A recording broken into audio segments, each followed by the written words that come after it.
very appreciate if you do. And be sure to ask questions in the chat throughout the show, and we'll get to those towards the end. But we're going to get right into it today. We got some more news going into week 2. Some minor news, nothing crazy, so we'll go through it pretty quickly. Patrick Mahomes looks like he might have sprained his ankle against the Jaguars. Doesn't look anything serious, but something to keep an eye on. But he's going to play. I'm like 95% sure he's going to play. I'm not worried about it. Yeah, was it? It happened in the middle of the game, and he still played. I mean, he's going to be fine. He played throughout injury all through college, too. I'm not worried about him. Yeah, Brady with the first-hand account there. Yeah. Next news was about Antonio Brown, and he's been in the news for the last month and a half because of his shenanigans.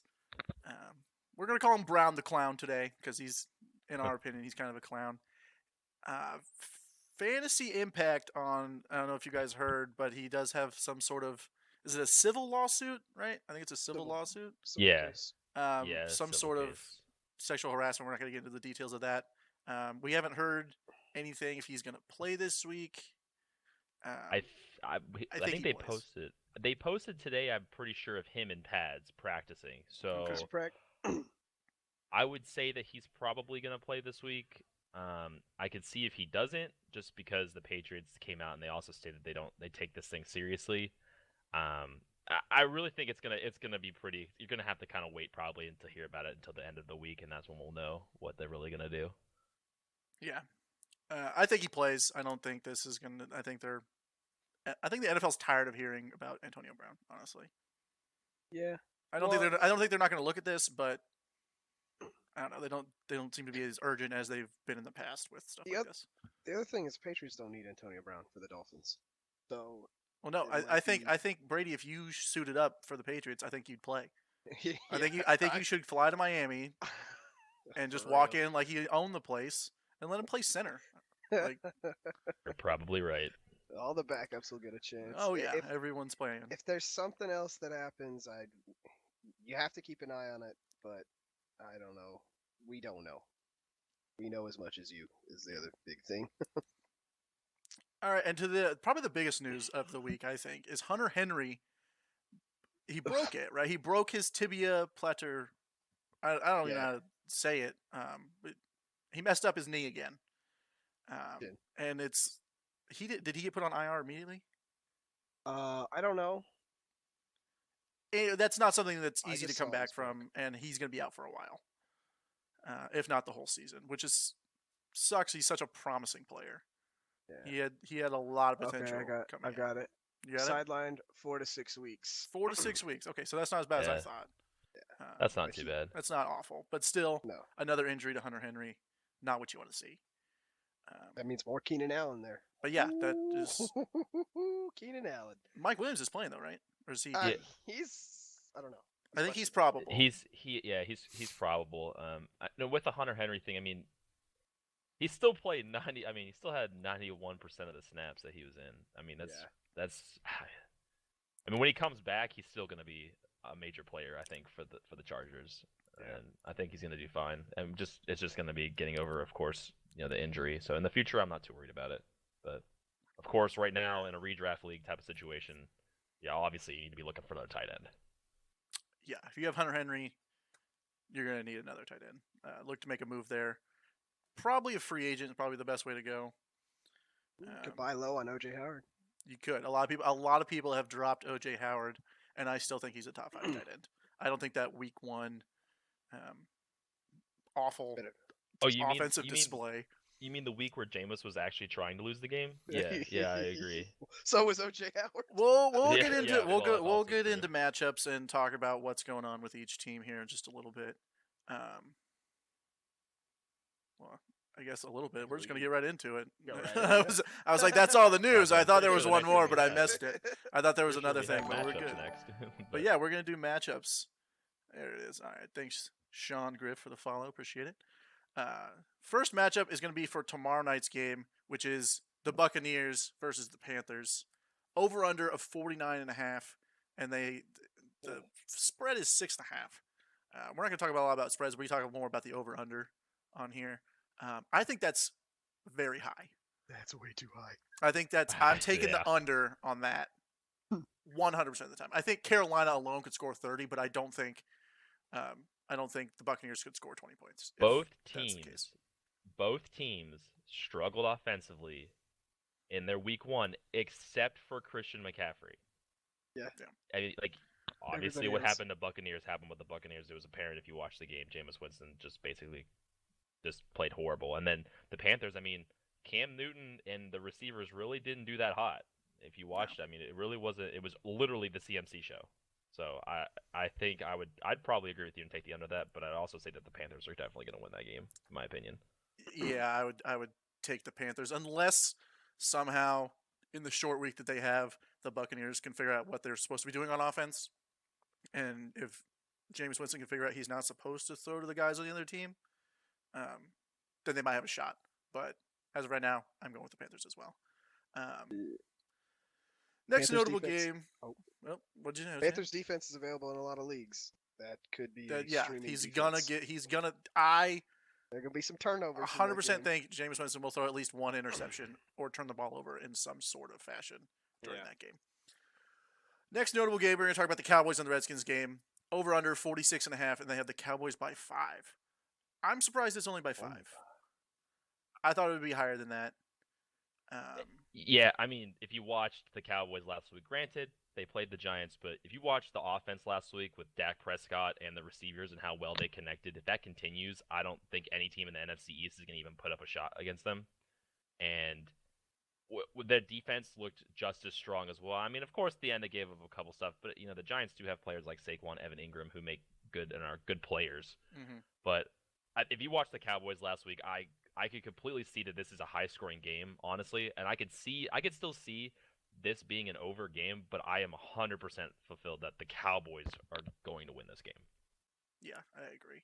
I think the Redskins' offense actually looked really good against the Eagles. The Eagles are supposed to be a pretty good defense coming into the season. They were hyped up a lot. So I don't think the offense is bad, minus the second half. I think they only scored 10 points in the second half. I could be wrong there. But anyways, the Cowboys defense is, in my opinion, better than the Eagles defense. And Darius Geis is more than likely out with his knee injury. So Adrian Peterson is most likely to be active. But I think this is a good shot for Chris Thompson to ball out. I think he could do it. The guy's a pass-catching machine, and Case Keenum either is going to throw the ball deep or he's going to dump it off to his running back, which is great because I have both of those guys. Case Keenum looked pretty good week 1. He did. I was surprised. I was surprised very much. Next, this game is I'm gonna watch this game very closely. It's the Colts versus the Titans. I'm interested to see what Marlon Mack and Jacoby Brissett and that Colts offense can do against what looked like a elite defense that the Titans put off. I know. I'll get back to it. An elite defense against Cleveland. Cleveland came out with they started slow. I'm not going to get into it, but the Titans defense looked so good, and it's an AFC South matchup. It's going to be a good game. Over under a 44.5. I'm taking the over. Really? I'm taking the over on that one. I'd go under. I think that could be a 31-28 type game. Or higher. I think that the Colts came out really strong in week 1, but I think that Brissett struggles this week against the Titans. That's what I think. I have the Titans winning, and he could, but it looked like he knew what he was doing out there. I mean, he's been in Indianapolis for 3 seasons now. He knows the offense just as well as Andrew Luck did. Andrew Luck was just a better quarterback. But I'm still taking the Titans, but in my opinion, I would take the over in this one. Another interesting matchup. Interesting because they're favored by so much. Ravens versus the Cardinals. So the Cardinals only played half a game and ended up tying. If you didn't watch the Cardinals versus the Detroit Lions game, they ended up in a tie. And Kyler Murray, granted it's his first game, probably a little nervous. I wouldn't be surprised. But in the second half, he looked so good. He looked like Kyler Murray, like what we expect from Kyler Murray. I think that it was very clear that the Lions lost that game on their own. Oh, yeah. Like, for sure. if you watched the game, if you watched the first half of that game, the Lions basically lost that game on their own. I mean, yeah, Kyler Murray came back. Yeah, the Arizona Cardinals rallied back enough to tie it up and take it into overtime, and ended up being in tie in overtime. But honestly, it was very apparent that the Lions they lost that game on their own. They're the only reason why Arizona even had a chance. So I think the Ravens, behind Lamar Jackson, the way that they looked with their defense, which is way better than the Lions' defense, I think behind Lamar Jackson, you're going to see the Ravens win this game by a lot. I completely agree that the 13.5 is probably a good number. We'll see a large spread. Yeah. We'll see if the Cardinals start as the fourth quarter Cardinals or the first 3 quarter Cardinals. Yeah. Because they were way better in the fourth quarter. And Cliff came out and even said that they got too fancy with their play calling. So we'll see what changes in the play calling, what differs. Larry, at the end, Larry got a ton more targets than he did at the beginning. We'll see if that carries over to the beginning of this game. I'd love to see that. I would like to see that. Christian Kirk got a lot of targets, and then the others were peppered a little bit. But that's going to be that's my main focus on this game is if we see first 3 quarter Cardinals or fourth quarter Cardinals. Because if you see fourth quarter Cardinals, it'll help fantasy-wise, especially in the future. So 46.5 over-under. Over or under? Over. Brennan? I think the Cardinals are going to agree. score some points. I think it's going to still be over. For sure. It's going to be a high-scoring game, I think, still. Yeah. I don't know about that. I might take the under just based off the Ravens' defense. I'm betting on the fourth quarter Cardinals. That's fair enough. I'm basically betting that the Ravens are going to score enough points and the Cardinals are going to at least get 2 touchdowns that you're going to see over 46.5. Yeah. Okay. All right. Fair enough. That's where I look at it as. Okay. All right. Seahawks, Steelers. I'm going to start with who do you guys have for this one? Steelers, Seahawks. Both started off a little slow week 1. I'll take home Ben. Ben. Home Ben. I want to look at this, and I think they both teams have talent, but I'm gonna say the Steelers at home. I really am. They're looking for a comeback game after what happened to them, how they were embarrassed against New England. Yeah, they were. They're looking for that game, and I could see that them being at home against the Seahawks. I can definitely see that the Steelers are gonna come out. I mean, they both have horrible secondaries. Yeah. But I still think the Steelers, offensive-wise, are going to pull it out. They're going to come together this game, and they're going to pull it out. I agree. I'm taking the Steelers. Surprising that the Seahawks struggled against the Bengals. Yeah, exactly. That's against the Bengals. Mm-hmm. It might just be week 1 getting all the kinks out of the system. It might be. I hope it is because I think they can contend if they don't play like they did week 1. Same with the Steelers. I think that both those divisions are so competitive that anyone could really come out of them. Over under 46.5, same as the Cardinals-Ravens game. I'm going to go under again on this one, just because the Steelers only scored 3 points last week. Granted, they play the Patriots, which is a pretty good defense.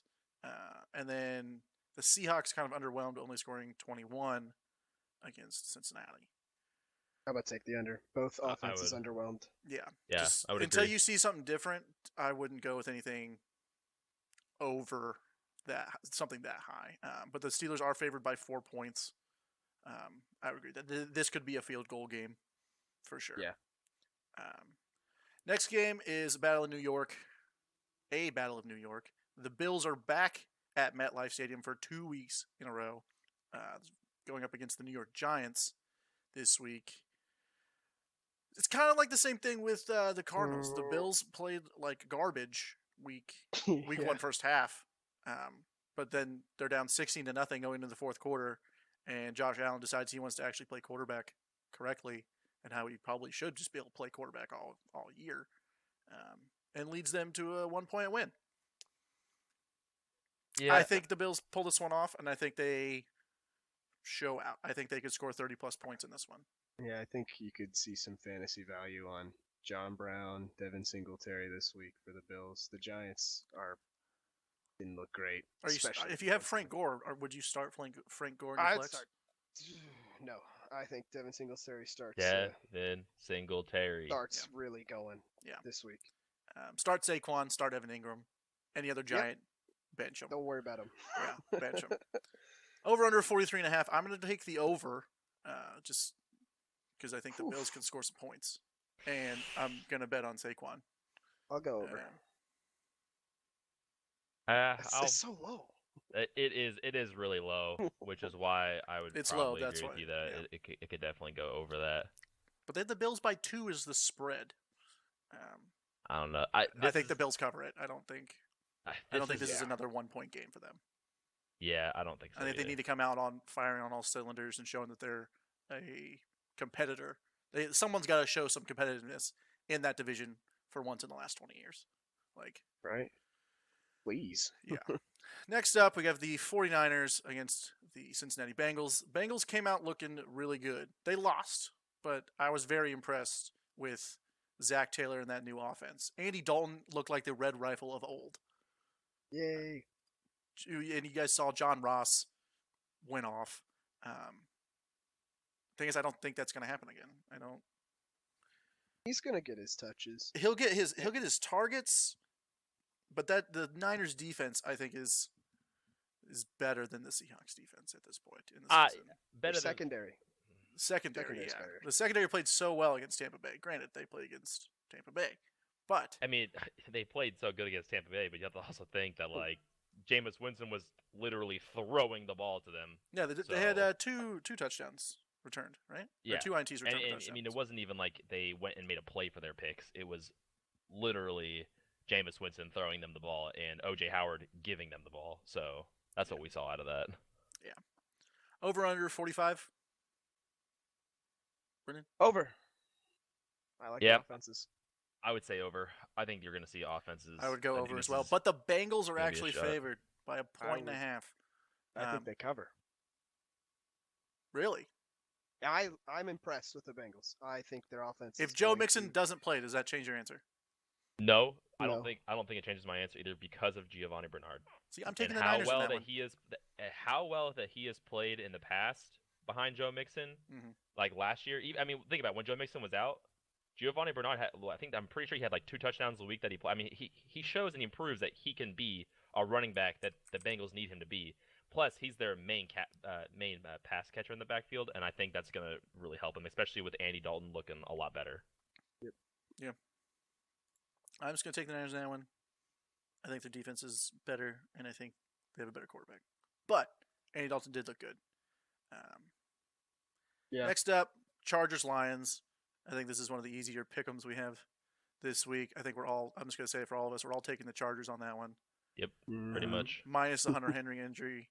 No Melvin Gordon. I think that's okay. I mean, you're going to have the Mike Williams, Hunter Henry injury. I mean, Mike Williams is still, like you said, I think he plays, but regardless, I think this is going to be a Chargers game. Yeah, 100%. But we said that about the Colts game too. We all thought the Chargers were just going to walk away with a W there, and they went into overtime. But we'll get into that game just a little bit. But we're going to the over under 48 over under. Huh. Ugh. That's a iffy one, honestly. It's high. It's very high. I'll go as a Keenan Allen owner. I will go over, because Keenan Allen's going to score. Hopefully.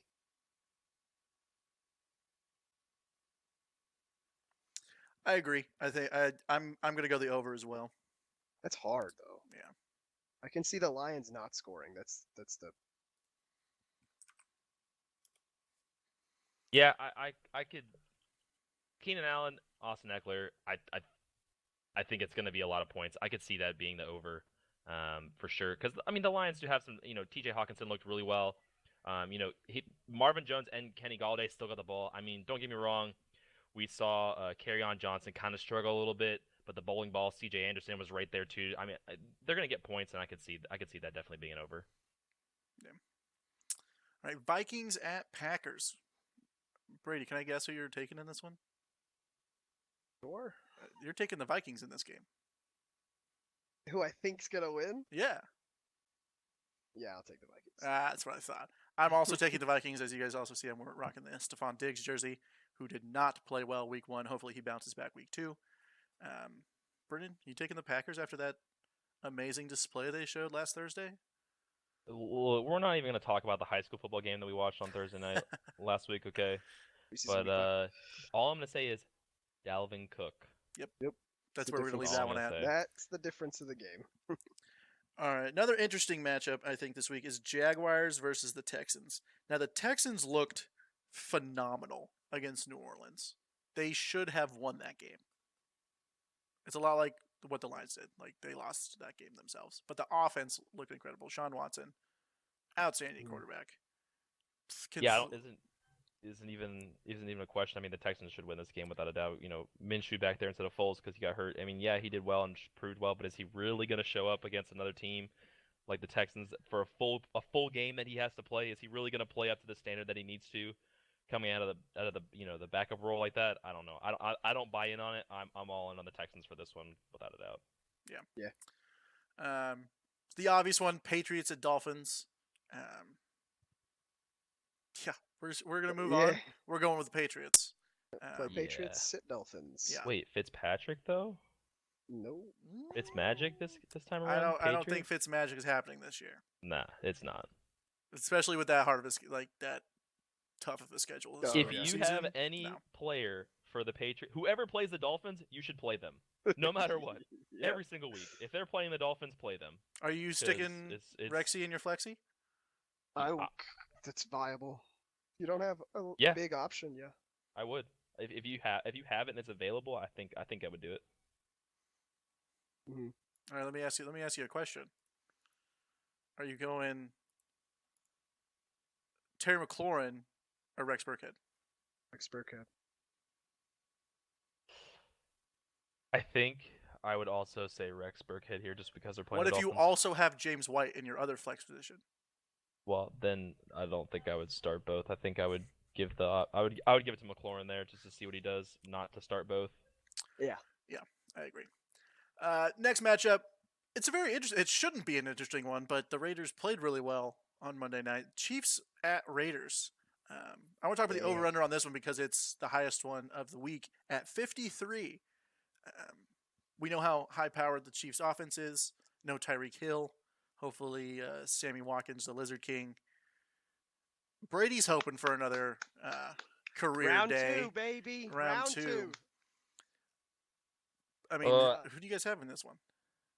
Chiefs. The Chiefs should win. Yes. But I see Chiefs. At like 8 to 10 This should be one of the most high-scoring games of the season. It's going to be awesome. I'm talking Chiefs Rams from last year that scored. They scored over 100 points, right? It was 103 points in a game, which is nuts. I'm excited. It's going to be a good one to watch. The Chiefs are going to win this game, and it's going to be a fun game to watch because there's going to be a lot of points. And as much as I want to wash my mouth out with soap for saying this, Derek Carr looked really good last week. What? And Josh Jacobs came out and proved that he earned his spot, basically is what I'm going to say. He proved to John Gruden that he earned his spot, that he deserves to be in the backfield there, that he deserves to be getting, the passes he deserves to be getting, the runs that he needs to do something there for the Raiders. And I think it showed. Like it clearly showed against the Broncos last week. I agree. So, you're going to take the Raiders? No. Oh, okay. I'm still taking the Chiefs. Don't get me wrong. I'm just saying the Raiders look like a completely different team, and they looked really good still, I think. Yeah. So for other games, I don't put it against the Raiders, but, I mean, come on, it's the Chiefs with Patrick Mahomes and them. Really, it's going to be the Chiefs. All right. The quick list of who you're starting: Patrick Mahomes, Sammy Watkins, Mecole Hardman, Tyrell Starting Williams, Mecole. Darren Waller. You could start Derek Carr, Josh Jacobs, Damian Williams. You even start LaShawn McCoy. That's 9 players. You say Tyrell. You say Williams. Yeah, that's 9 players off the top of my head that could easily be in a starting lineup. This game is going to have a lot of points. But you're starting Mecole, Brady. If you have Miko, you're starting Miko. Absolutely. Yeah, I would start Miko this week for sure. This could be a breakout game. He's got the opportunity to show what he was drafted for. I wouldn't put him in a spot where if you have that second flex role designated already with a good player, and you have him there, I wouldn't put someone else in there. I wouldn't put Miko in there instead of that player. But if you have a second flex and you're kind of like you rotate it between a couple players and you're looking at it and you have Miko on your bench, that's where I'd throw him in at. Yeah. And that's when I'd be like definitely start him. I agree with that. Next game, rematch of the NFC Championship game. Saints going to Los Angeles this time to play the Rams. This is another high-scoring game, I think.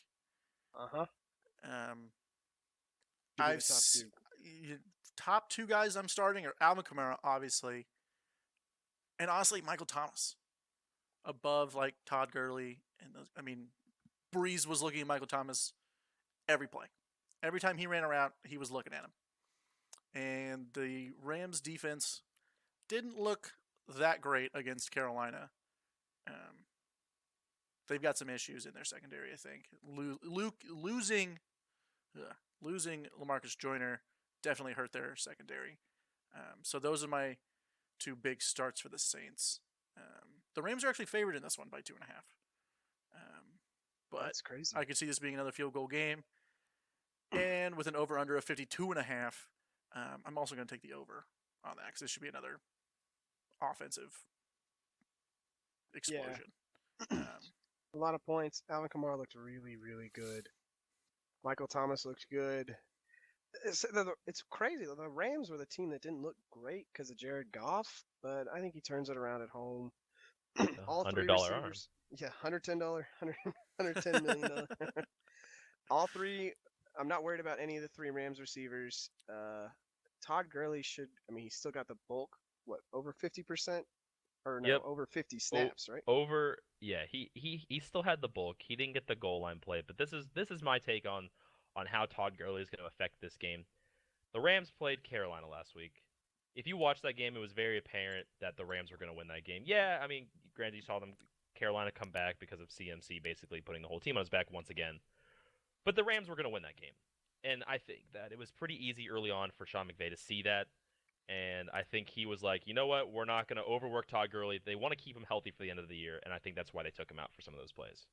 They're playing the Saints next week. It's a rematch of last year. I think you're going to see Todd Gurley have a lot of touches in this game, have a lot of catches in this game, and he's going to get the end zone work. That's what I think this game. This is where you're going to see Todd Gurley break out for a game, is right here against the Saints, because they're not going to try to give up against the Saints. They're not going to hold Todd Gurley out for this game because of that. They're going to play him. They're going to start him. And I think everyone for the Rams is going to be on point, and I think everyone for the Saints is going to be on point. And this is going to be a straight-up offensive shootout. Start everyone you have for these teams. That's what I believe. Yeah. Start all the big names. Any chance you start Malcolm Brown in one of your positions? So we have in our leagues, a lot of our leagues, we have two flexes, and I think if some guys maybe got hurt or you missed on some of your late round draft picks, I think Malcolm Brown is a fine emergency flex in that situation. I agree. Bears Broncos. Brady, I'm gonna let you talk about this one as the Bears truther here. Week one for the Bears looks like this week. Bears and Broncos both kind of looked like they weren't really prepared for week one, so we'll call this week one for both of these teams. What that Bears offense kind of needs to get it going. Yeah, we've switched from the highest over-under in their last two. This is the lowest. This is the lowest of the week at 40. The lowest over-under at 40. Which I'm also going to take the under. You're going to still take the under? I'm still taking the under on that one. I hope, and I think that the Bears stop getting pretty with a lot of their play calling. Crazy. And we start running Mop more. We're going to start using Tariq Cohen as a running back still a little bit, but also as a pass catcher out of the backfield, not a wide receiver.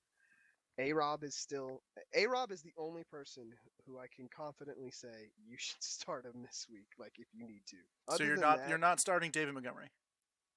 I would be worried about started. It was such a three-headed monster last week. I mean, Yeah.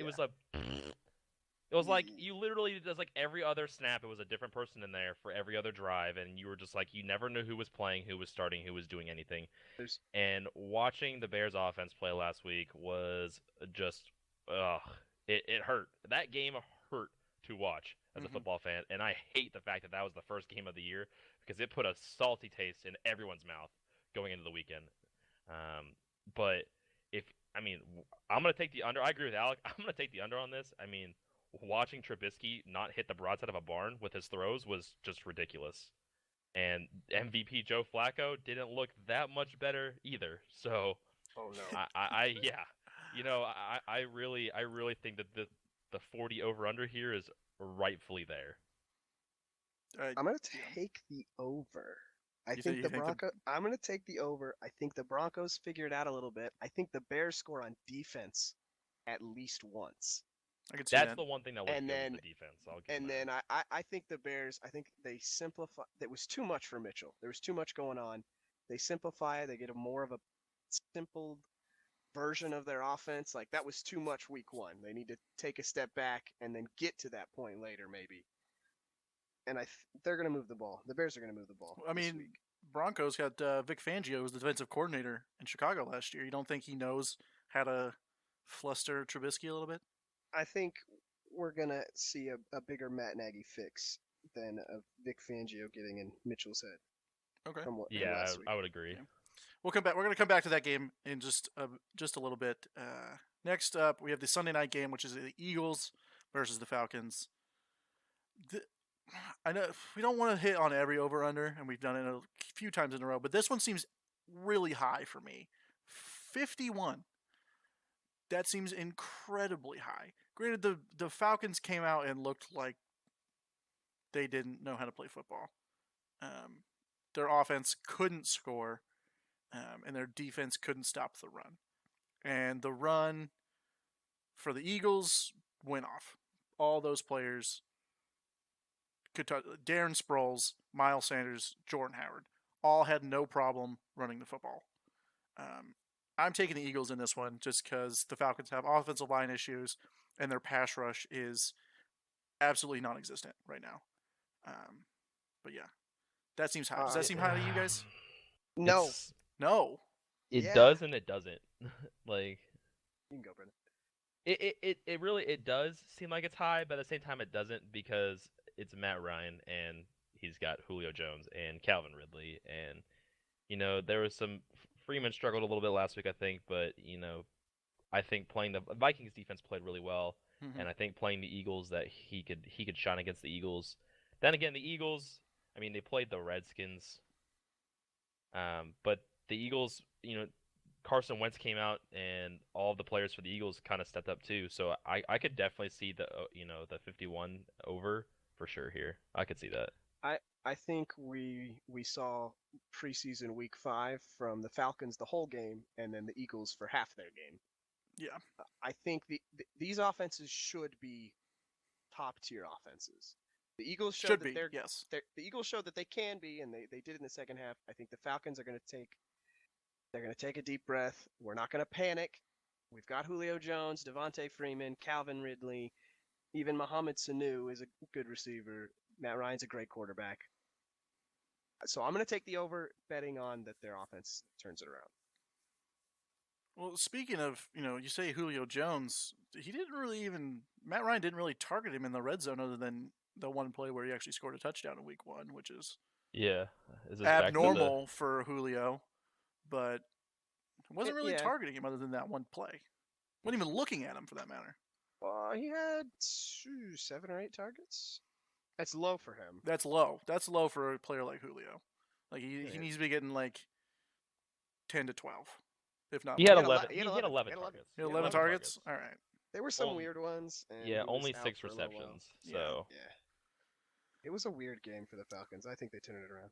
It was. All right, Monday night game, Browns at Jets, a week 2 rematch of last year's week 2, where Cleveland broke into the beer fridges at the stadium to get free Bud Light. And the Browns pulled out the win that week last year, behind Baker Mayfield's second half play, does he come back? Does he come back from that awful performance against the Titans week 1 at home? Against at the Jets. In New York, Monday night game. I think he does. I think there's too many weapons around him that they can't fix their problems. I think the other thing, they were penalized so much. Yeah. That was a huge... I think it was 16 penalties for like 180 something yards. Yeah. Insane amount of It penalties. was really bad. So bad. Their offensive line looked like they had no idea what they were doing. Baker Mayfield was running for his life most of the game, trying to get the ball in the hands of his playmakers, forcing passes. I think he was just trying to make plays, and I wouldn't put that entirely on Baker, and I don't think. I wouldn't either. I'm still starting Baker. I'm still starting Odell Beckham. Yes. Of course. Nick Chubb, Jarvis Landry, course. David Njoku. I'm starting those guys. I think you still start all of their players. Those are all good guys. On the Jets side of the ball, I think their offense, I think Sam Darnold needs to be more precise. He looked very inaccurate in some of his throws. I know he missed Robbie Anderson on like 3 or 4 deep balls that, like, Anderson could have had himself a day if if Darnold just, pulled it back like 1 or 2 yards. Like, he could have had a field day against the Bills defense, which would have been a surprise knowing their secondary is actually pretty good. But if the Jets defense looked good, Really they caused 4 turnovers in the first half. So that was, if you got the Jets defense, they could be a streamline, but I wouldn't do it. I would. You could take the risk if you want to, but I wouldn't do it. They are at home, which I like defenses at home, Mm-hmm. but I would stay away from this. Baker's gonna. There's better defenses to play. Yeah, there are better defenses. The thing about Robbie Anderson, it was great to see him separate, because that's what he was separating. It was bad to see him missed by Darnold, but I think he was on the field almost like over 90% of the offensive snaps. I'm still in on Robbie Anderson. I'm a big fan of Robbie Anderson. I'm still in. I am as well. The big thing is Jamison Crowder. 14 receptions? On 17 targets. Ooh, but not even 100 yards. That's just crazy.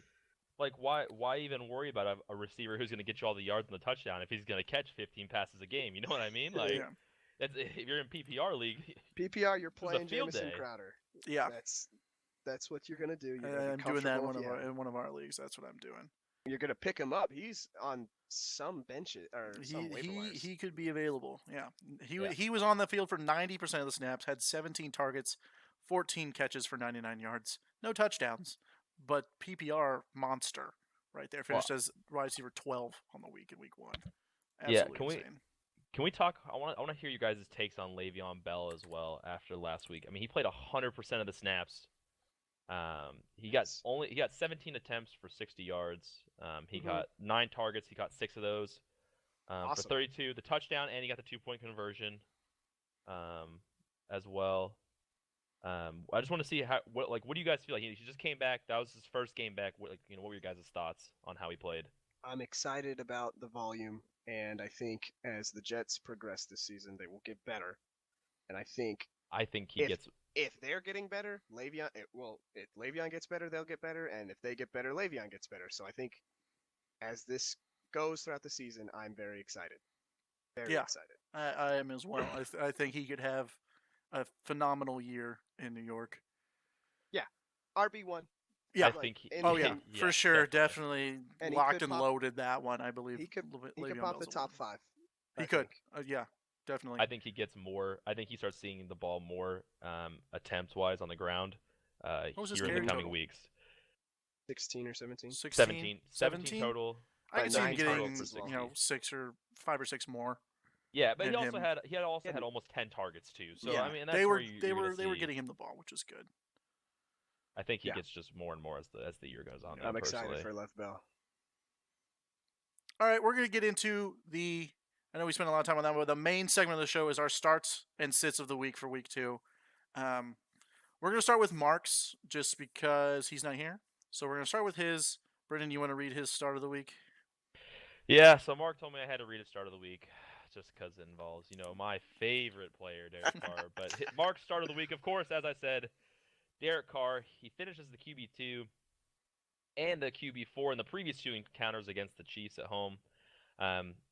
The Raiders' offense surprised a lot of people in Week 1, but they came out and they were on fire, combined with the Chiefs' defense that just got cut up by a Gardner Minshew. I mean, and Jacksonville, deep. I think we should give it some Derek Carr here. I think he's gonna play pretty well. That's what Mark was saying, and I can agree with him on that for sure. Mark's sit of the week is going to be Cortland Sutton and Emmanuel Sanders. Having Emmanuel Sanders in a dynasty league, I completely agree with him. They both, they had just an okay week in Week 1. Okay, Cortland Sutton had over 100 yards. He had Did he 120. really? I didn't see Cortland 7 Sutton. catches for Emmanuel Sanders 120 just yards. did okay. Emmanuel Sanders had the touchdown. Yeah, he had the touchdown, which is what saved him that Saved, week. yeah. I didn't really see Cortland Sutton. But they're playing the Bears, so I could see this. But yeah, it's the Bears defense. I mean, number 1 in the league. I mean, they held the Packers and Aaron Rodgers to 10 points. They also shut down Devontae Adams pretty strong. Mm-hmm. I don't. I agree that Mark says Super Bowl MVP Joe Flacco isn't going to get it done in the air against Chicago, and I completely agree. Well, Joe Flacco, his attempt numbers, I believe, was like 6.8 per attempt. So if you're not by the line of scrimmage, you're probably not going to get the ball from Joe Flacco. So that's always funny. So yeah, sit Cortland Sutton, Emmanuel Sanders in this one. Honestly, sit all your Broncos. I'm not playing Phillip Lindsay either. I am doing this dynasty. Devin Singletary over Phillip Lindsay. That is happening. I agree with that this week. I think the matchup really plays on that one. All right, Brady. Yeah, I like Devin Singletary. Brady, Ooh, me. Start of the week. Start of the week. This guy's on my dynasty team, Mark Ingram. You're welcome. Yes, thank you. He had a wonderful. It was so nice to see him running against the Dolphins. But it was crazy that he only had 14 carries and was only on the field for 32% of the snaps. Which, well, he played the Dolphins. Yeah, he played the Dolphins, so he's probably sad at the end. And there is an injury that he's dealing with right now, but there's no. It's just a little he's a little older, and they're just making sure he's all right. But he managed 107 yards, which is over 7 yards per carry in only 14 carries. He was clearly better than Gus Edwards because he had more carries and I think half the yards as Mark Ingram. I think he will get more carries, and as this offense is playing the Cardinals, so they're going to be moving the ball a lot. And he's the goal line guy. That's the best part about him. He's going to get the goal line touches. It's because he's a tank. He's gonna score. If he's getting the goal line touches against the Cardinals, he's gonna score. So he is my absolute start of the week, sit of the week, and sit for the rest of the year. The Dolphins' backfield, Kenyon Drake and Kalen Ballage, who have been drafted in a lot of leagues. This is after week 1. The Dolphins don't look good. The game script is negative, and it's going to be negative against the Patriots. It's going to be negative fast against the Patriots. They're not going to get rushing attempts. They're not going to get the ball. I don't think they were even throwing the ball that much either. If you drafted these guys, we're sitting them this week, and I would start looking for new options if you drafted them to play them. As the person that has both Kenyon Drake and Kalen Ballage in their dynasty league, yeah, I didn't start them week 1. I'm not starting them week 2. Or week 3. I might not be starting in week 4 or ever. They might just rot on my bench. They're going to be playable in an emergency, but other than that, at some point I'll have to play one of them. I'm sure. All right. Brendan, we're gonna go back to you. I'm gonna do mine last, just because mine's kind of more short, sweet, to the point. That's fine. Brendan, start of the week this week. It's your boy. Yeah, my start of the week. Cowboys fan all the way. Michael Gallup. He's my start of the week. Ooh, he looked good. Fantastic last week. Played 78% of the snaps. Had 7 targets for 7 receptions and 158 yards. His yards per catch was 22.6. Playing Washington this week, who gave up a lot of yards to Philly receivers. I think he's a deep threat, and I think that he gets a touchdown this weekend, at least from it, guaranteed. Do you think Dak has another repeat performance? I do. I absolutely think so. I mean, $27 a fab worth of performance at least. Oh my God, I forgot about that Windsor. When I saw that, I think everyone's mind just got blown by it. I put in 24 of them. And I thought that was ridiculously high, and you didn't get him. Just in case nobody knows, we have $100 of fab for the entire year that we're allowed to spend on waiver wire, and $27 was spent this week on Dak Prescott alone. Which is insane. That doesn't explain how much that was. We've had a quarterback, before, but 27 is on a quarterback. On a quarterback, Brady. You yourself are like not a I put in quarterback 20. truther, and you put in 20. Like I what? know. Like I put in $1 just to see if so. Like no one's probably gonna get him on $27. Yeah. Insane. My sit of the week, even though I have him as one of my receivers in Dynasty, I think my sit of the week this week is gonna be D.D. Westbrook. Aren't you starting him this week? I am. I have to start him has this to. week He has because I'm not to. playing Emmanuel Sanders against the Chicago Bears, so No, that's take where your I'll bid. take Jacksonville. But D.D. Westbrook, he played 83% of snaps. He only got 6 targets with 5 receptions for 30 yards and a touchdown. The touchdown's the only thing that saved him. And I'm pretty sure 3 or 4 of those targets were like short screen passes that he got. He also had a run last week. He had a rush attempt last week for like 2 yards as well. Yeah. With Nick Foles out to injury, and Minshew back there, he didn't look bad, but I just don't know how I see him panning out across an entire game for this. It could work out. I could be completely wrong here, but I'm basing off the fact that Minshew doesn't have as that great of a game, and being backup quarterbacks, we don't really expect too much. And so that's where I'm going with this, and that's why I'm saying D.D. Westbrook is my sit of the week. I think Minshew's favorite target, if I'm not mistaken, was Chris Conley as well. Oh, And yeah, he Yeah. came out of nowhere. When he came Yeah. in, Didi wasn't getting as much of the targets either. So that was What another. was that? What were the thing. target numbers for Yeah. DD? Just curious. Give me 1 second and I can pull that up. I believe the target numbers. Conley. Yeah, good Conley. I know he had like 7 catches, but I'm curious what their target. D.D. target had 6 numbers. targets. That's low. Yeah, Chris had 7, and then DJ had 4 or 5. Yeah, but DJ Yeah, didn't have. He pulled in all of his stuff though. Yeah, he had. Yeah. But that was with Nick Foles in the quarter. I'm not all in on DJ Chark just yet. No, Um, not yet. But I don't know. I honestly I don't agree with you on this one, Brennan. I think D.D. Westbrook could have a big game. The Texans secondary looked a bit leaky against Drew Brees, but granted, it was Drew Brees. It's not Gardner Minshew, so I see where you're coming from. But yeah, that's. I mean, he's your wide receiver, so It's if he's your sit of the week, it's hard to play receivers when the backup comes in. It is. But It's very nice, difficult. Nice to see Minshew playing well, but like I said, I'm too, also I a bit of a don't think- Minshew believer because he I looks so don't- good. I don't think Minshew was targeting Didi when he came in, from what I remember from the game. All right, now for my start of the week. It's going to be from my week 1 MVP in Dynasty League, Austin Eckler, running back for the Chargers.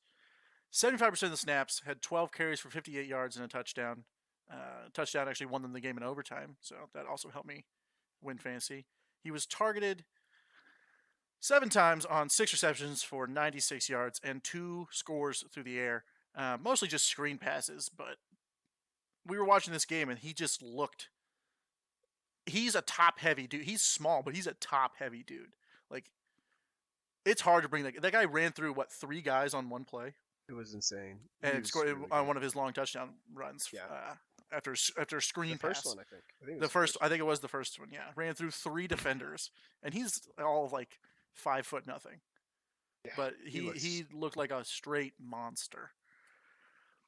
All right, my sit of the week is Mark's go-to guy. I have his jersey. Yeah, Brady has his jersey. Mitchell Trubisky, sit him. I don't think the Bears are going to have that much of a better offense through the air until Trubisky can show that he can pass the ball. I'm surprised he only ran 3 times against the Packers because the guy can run the ball. He's really good with the ball in his hands. 26 for 45, 228, and an INT. The accuracy was very off. Yeah, they're playing the Broncos, who didn't look great against the Raiders, but their front 7 is still dangerous. You got guys like Bradley Chubb, Von Miller. In the secondary, they got Chris Harris. Mitchell Trubisky's going to have to show me something, or he's going to be a sit of the week every week for me. But for this week, and because I'm going with the front 7 of the Broncos, And you're going with the under in that game as and well. I am also going with the Yeah. under in that one. Unless their running game shows out, their offense, I don't buy in on the Bears offense. The Bears defense, best in the league for sure. They can score a couple times on defense, to be honest with you. And Vic Fangio's gonna, like I said, I think he could work some schemes to fluster Trubisky. I think he's going to disguise his defense really well, and I think the Broncos have a bounce back game. I still think Chicago wins just based off their defense, but I don't buy into Mitchell Trubisky in that offense at all right now. Would you rather have a Mitchell Trubisky jersey or a Jordan Howard Bears jersey? Yeah, I'm gonna go with Mitchell Trubisky jersey. Exactly. If you guys Howard, didn't my know, boy. Brennan has a Jordan Howard Bears jersey. I love Jordan Howard. I'm actually surprised. And he's now an Eagle, who Brennan hates. Who I absolutely hate. I'm surprised Mitchell threw the ball 45 times. I mean, there's a lot of guys that threw the ball a lot this week. I think if he throws less passes, his play actually gets better. And I mean, like that goes with they're running the ball more and hopefully successfully. But I think if he needs to throw the ball 45 times, it's negative for the Bears. Oh, I don't know how you'd miss and throw the ball 45 times into the freaking ground. I mean, pretty much what you watched. Yep. But yeah, it wasn't good. I hope to see a bounce back, but I don't see it this week. No, not this week. No. Yeah. They're playing in Denver, right? Yeah, they're playing in Denver, so they're playing mile high air. I think he'll throw a few touchdowns. I think he'll do okay this week. But I don't start him, but I think he does okay this week. If he has a bounce back game, he has a bounce back game. But that's my sit of the week. Yep. And those are our starts and sits of the week, guys. Unfortunately, we didn't have any questions today from. No, we did. No. We did. Who are you? Start these two. A-Rob. You can start two of these three. A-Rob, I didn't see it. Chris Godwin or Tyrell Williams. That's who that is. I was about to say, who's Gazelle? That's a new one for me. Tyrell the Gazelle. Tyrell the Gazelle. Okay, that makes sense. This whole show. I'm starting two. I'm starting Chris Godwin and Tyrell Williams. Whoa. Yeah. A-Rob, Tyrell, and I'm not even thinking about it. You know, I think I agree with Brady. I would go A-Rob, Tyrell here. I think Chris Harris is going to be all over that guy. No. I think A-Rob is he proved, the one thing A-Rob proved is he is one of the top receivers. Like, maybe not like top 10, like could be top 10, top 15. He is still really good. And they're going to try to get him the ball. I'm going to stick with A-Rob and absolutely Tyrell Williams because that game is going to have 1,000 points. Exactly. I mean, Chris Godwin had a touchdown last week. I don't care. He's not really coming off the field. Yeah. All right, so you're along with me here. You can't get off the field whenever you're barely even on the field. So. Well, I mean, Bruce Arians says he's not going to go, so maybe we'll see Chris Godwin play some defense. Well, Jameis looked worse than Mitchell somehow. Okay. Yeah. Yeah, they only scored 3 points, and Jameis scored a touchdown. And what's funny is the fact that I started Jameis last week, and Mark started Titchell last week. So that was pretty sad. Watching Thursday night and going, how my quarterback just has to not be horrible, and he managed to just be like, bet. The worst. He was worse than horrible. Yeah, exactly. Worse, but yeah, that in my opinion, I'm going Rod God and Tyrell Williams. Tyrell Williams for sure. That's an obvious start. He looked really good week one. I'd go A-Rob over Tyrell. Really? A-Rob and Tyrell, not A-Rob over Tyrell. Okay. I was like, yeah, I agree. A-Rob and Tyrell. Did we get anything else? Anybody else have any questions? Yeah. Any other questions you guys have? Grant, you were talking to me the other day about stuff. Do you have anything you want to go over? I don't know if you're still here, but I saw you here. Well, Grant says he's going with the Falcons in that game against the Eagles. Yeah. Yes. He says he's going all in on the Falcons. Interesting. Well, I mean, home Falcons. That's the only thing I see him at home. That's it. I mean, we could talk about some trades that just happened today. We could. Yes. Okay. We do have about 10 more minutes in the show. We could talk about some trades. Let's do a little. I would love to talk about some trades. We're gonna do a little daily dose of Dynasty here. Let's do it. We had two big trades today. Two huge trades. And it's me and Brendan, or and part yeah, of both of them. Yeah, it's actually Brendan and Brady making these trades.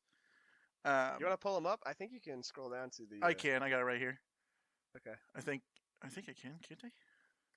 We got. We got to scroll all the way up because we're gonna start with Brady's trade. Yeah, because we discussed about them with each other. We're gonna start with Brady's. Brady got a 2020 first round pick, a 2020 fifth round pick, and a 2026 round pick, along with Jordan Howard for Carlos Hyde and AJ Green. A lot of us were surprised by that deal. Yes. How you pulled the first round pick for those two players, I don't know. I told myself if I see AJ Green if I'm leaving, if AJ Green's leaving and I get a first round pick, I'm gonna say yes. I also told myself that Jordan Howard will not be on my fantasy team, and here we are. Yep. I Yep. was given an offer I couldn't refuse. I wanted AJ Green. My receivers are pretty set now. I'm really excited about them because I have Michael Gallup, and Brennan talked about him. Yep. Julio Jones, Odell Beckham Jr., Sammy Watkins is breaking out. I like Larry Fitzgerald in his target share, so I was like, I don't need to wait on AJ Green anymore. See if I can move him. I got a first round pick for him, and then he needed Carlos Hyde. I think he needs some running backs, and it was kind of like AJ Green for the first round, and then Carlos Hyde for Jordan Howard and the extra picks, essentially. Yeah. Pretty That's much. how it worked out. Carlos Hyde looked good. I'll give him that. Yeah, He did. But I don't think he repeats it. I don't think he's a He top has end to- running back. But he has I think to- he needed to make the move. He has to have some big plays. And Yeah. he had the big plays against New Orleans. If he doesn't keep having them, you're not going to see the fantasy. You know, value. I think that Tommy was smart with getting rid of Jordan Howard, and trying to replace it with someone that he could use. And I think I'd rather play Carlos Hyde in there instead of Jordan Howard. Yeah, oh yeah, for which sure. is where which is where he's 100%. going with this. Mhm. And him getting AJ Green out of it as well makes his receiving core better because he's struggling in the receiving core, and I think having AJ Green on his bench for right now until he comes back to be healthy, I think is a good pickup for Tommy. So I mean, yeah, Brady got don't get me wrong, Brady got a great deal out of this, but at the same time, Tommy did make his team better in the end. I think. I think so. agree. I was surprised to see the first round pick in there. I was just a my thing. little. I was a little shocked. That's what he offered me. I Mhm. didn't do this. He offered me this, and I said yes. I was a little shocked. That's where we started, but I told myself this is what I want, and that's what I got. So I hit yes. All right, next trade that happened, next big trade. There was a couple other ones that we're not going to really go over because they were just This is- minor deals. This is probably the biggest deal that happened today. Brennan, this involves you and Tommy again. Yes. So Tommy made two big deals today. I'm not gonna lie, my fantasy team struggled last week. It was apparent I finished as the third lowest scoring team, in the dynasty, and it really there's a lot of, and I got saved by a couple of players. Basically, is what happened. And I knew I needed to make a move somewhere, and I was trying to make a move for a good RB1. I've been talking to Brian about it for a while, and it was really coming down to what's going to establish an RB1's value. And I saw Tommy, and I knew I was willing to give up a first round for it. But I knew I needed to try to get rid of Aaron Jones personally. It's not that I don't think he couldn't do well. I needed to get rid of the Aaron Jones and Jamal Williams backfield, of them both playing and who's going to do more with what. I wasn't convinced in week 1 versus the Bears for obvious reasons. And so I knew I needed to get rid of that. So I wanted to see if I could entice Tommy with him just trading Brady for the first round that he had just lost. I was like, can I refill him for that first round? Maybe entice him into that, and then shell out the RB2 and the wide receiver 2 for David Johnson. And I'm personally very happy with that trade. Some people aren't happy with that trade. They're mad because they didn't get their trade. But I personally am happy with it. But I feel like a first round pick and RB2, with his cuff and a wide receiver 2 is worth an RB1. And honestly, I think this is the price of an RB1. Exactly, and that's potential why top I feel 5 like running this is back. completely I think why the trade was pretty good. David Johnson, Chase Edmonds for the first round pick, Aaron Jones, Jamal Williams, and Kenny Galladay. I really believe that this is what it costs to get a running back 1 in a dynasty league. Yeah, that's fair. I think it's extremely fair. I liked it. And you got David Johnson, and so I think you win. Honestly, Yeah, I think you win the deal. I I think it's a was very fair deal. I way think happy. Tommy bettered his team as well, but getting David Johnson, that's just Tommy got- huge. I mean, Tommy's huge still. jump. You got to think he gets the first Tommy round got pick, but he also places Aaron Jones in his lineup now and Kenny Galladay in his He lineup. got Mhm. better. He got better. Exactly, his And team then he gets has better out of this too. And now he has AJ Green sitting, waiting. Sitting And he exactly still has sitting and waiting. Carlos Hyde, who's like, if your receivers do well enough and you have Carlos Hyde, you're not mad about it, essentially. No, exactly, and I'm happy now. I mean, I got Todd Gurley, David Johnson, and Josh Jacobs as my starting 3 running backs. I'm pretty happy right there. You're gonna ride that wave. Exactly. I'm gonna definitely ride that wave. And and Breida, I mean, I was really happy with this. And I think that this was all around. Talking to Tommy, it was a good fair trade. Yeah, Just because all I talked around. to you too I before. was honestly willing to give up more to Tommy, and I don't know. he was respectful enough to not take it, but he definitely could have got away with probably another receiver. I probably would have thrown another receiver from my bench in there to try to pick up David Johnson. Well, that's not even that much of a to you, I guess. It's You know what I'm it's saying? not. It's not. It definitely. I think that this was the fair establishment of what it would have been. Yeah. Anything else that I would have added would have been a complete overpay, which is why I was excited, to get a good, even, fair trade out of this. I still think this is an overpay. I think it's fair. I think this is what Really? I think this is an overpay, but I think you're gonna have This to. is what you have to. I yeah. think you Okay, have to that's fair. overpay for Exactly. a guy You're like gonna David have Johnson. To, exactly. You're So gonna have to that's why overpay I'm for fine someone. with it. You're overpaying like I David think Johnson, it's a legitimate deal. Complete Saquon overpay, Barkley. not complete overpay. That's the wrong. It's an Yeah. overpay, but you have to do it if you want to get a guy Yeah, like David Johnson. David You Johnson, have to Kamara, get these Saquon Barkley, exactly all to those get guys. I'm gonna go top 8. I'm gonna give it the top 8 to kind of give it a little buffer room right there. To get a top 8, pretty much guaranteed stays healthy all 16 weeks. David Johnson's a top 5 running back, running back. Yeah. top 5 running back. To get a guy like that, you're gonna have to overpay, in my opinion. Yeah. Yeah, that's fair. So I think this is a fair deal. I think he gets better. He gets his first round pick back, not his, but he gets a first round pick back, and he gets Kenny G. He gets a Exactly. starting running back in Aaron Jones. Yeah, I think it's a great deal. It's an overpay, but you're gonna have to do it. Right. I think it's definitely worth it in my You're opinion. going to have to for RB1s. Mhm. That's what it's going to be. Yeah. Yep. We saw the one that happened last week with Brian, right? Yeah. What was With Brian's? I forget. with the Dalvin Cook deal. Here it is. I just pulled it up. It was it's similar. Dalvin Cook for George Kittle, Dante Pedersen first round pick. That really set the market for RB1s, and I also think this was an overpay. But again, you have to do it. If you want a top end player, you're more than likely going to have to overpay. Yeah, I I that like trade the too. deal. I like the trade too, but I think also think that Brian got a steal out of it too, coming back and picking up his cuff Madison at the end too. He also did get his cuff in Madison from Windsor, which is a smart. I think was a very smart move. Actually, with by Dante Brian. Pettis, for this season, I love Brian's move. Future, he gave up some, but for this season, Dalvin Cook is gonna really shine, and I think Pettis isn't gonna be nothing. Kittle will still be Kittle, and then it was just a first round pick after that. All right, guys. If there's not any other questions going on in the chat, we're gonna end the show here. Again, follow us on Twitter at MadmenFF. We tweet all the time. We tweet when we go live, so you'll never miss a show. Follow us on YouTube, subscribe, like the videos there at YouTube/FFMadmen. And yeah, obviously you guys are here on Twitch, so hit that follow button and make sure your notifications are on so you know when we go live.